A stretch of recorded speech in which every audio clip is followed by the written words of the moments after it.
I started hearing knocking sounds from inside my walls.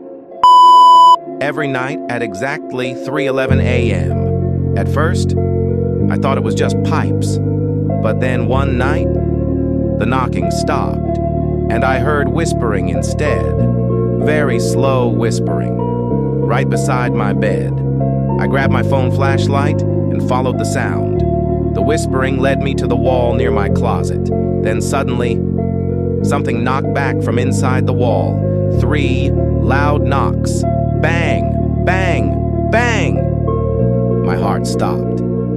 Because right after that, I got a text from an unknown number.